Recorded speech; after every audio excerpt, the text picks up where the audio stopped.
एक गजल लिख करके रखा था मुगलिया सल्तनत के आखिरी बादशाह बहादुर शाह जफर कि न किसी के आंख का नूर हूं न किसी के दिल का करार हूं, जो किसी के काम ना आ सका मैं वो एक मुश्ते गुबार हूं। सल्तनत के बादशाह, और जब उनको दफन किया गया तो वतन की मिट्टी उन्हें नहीं मिल पाई, देश से दूर रंगून में उन्हें दफन किया गया 57 की क्रांति के बाद, आप लोगों को मालूम होगा।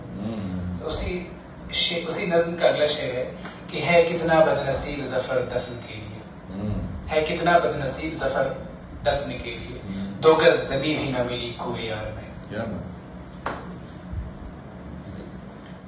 आप मैं क्लास ले रहा था, क्लास 10 पे, तो बात चल रही थी जलियांवाला बाग की। जलियांवाला बाग के इंसिडेंट के बारे में आप लोग बिल्कुल रूबरू होंगे कि क्या क्या मामला पेश आए 13 अप्रैल 1913 को। तो उस हादसा का जब 100 साल 100 इयर्स कंप्लीट हो गया तो जलियांवाला बाग में एक प्रोग्राम हो रहा था।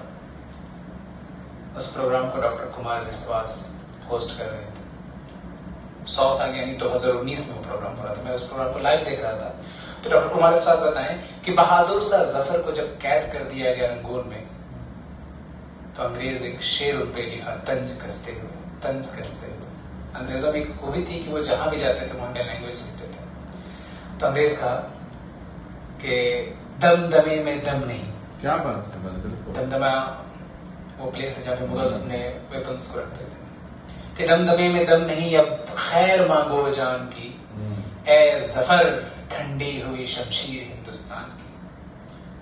समझ पाए कि दमदमे में दम नहीं, अब खैर मांगो जान की, ए जफर ठंडी हुई शमशीर हिंदुस्तान की।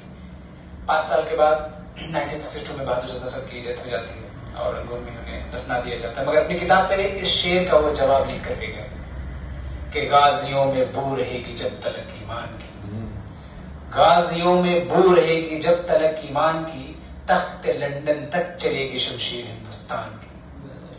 अब जब जालियांवाला बाग इंसिडेंट कंप्लीट हो गया उसके बाद उधम सिंह, उनकी फैमिली के सारे मेंबर्स मारे गए थे। उधम सिंह को लेना था बदला, मगर वो इंतजार कर रहे थे कि शायद अंग्रेज सरकार हमको जस्टिस मिले। एक कमेटी बनाई गई, हंटर कमेटी में रिपोर्ट लेकर के आई और रिपोर्ट के बाद ये करार दिया गया कि जालियांवाला बाग जो इंसिडेंट हुआ वो सही था, कुछ खराबी नहीं थी उसमें, आप सही किए। क्योंकि कर्फ्यू का दौर था, आप मीटिंग कर रहे थे तो गोली मार दिया गया, ये सही हुआ।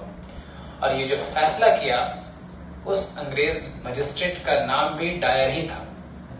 वो जनरल डायर था, ये कोई और डायर था जो एग्जैक्ट नाम मुझे याद नहीं है। और जनरल डायर का ट्रांसफर कर दिया गया अफ्रीका के किसी देश पे कि उनका जान बचा रहे। खैर आने वाले दिन पे कुछ बीमारी की वजह से उनकी डेथ हो गई। मगर ये जो मजिस्ट्रेट डायर था ये वापस फिर इंग्लैंड चला गया और उधम सिंह को लेना था बदला, जनरल डायर से नहीं, मजिस्ट्रेट डायर से लेना था कि मुझे रहजनों से गिला नहीं, तेरी रहबरी पे सवाल है।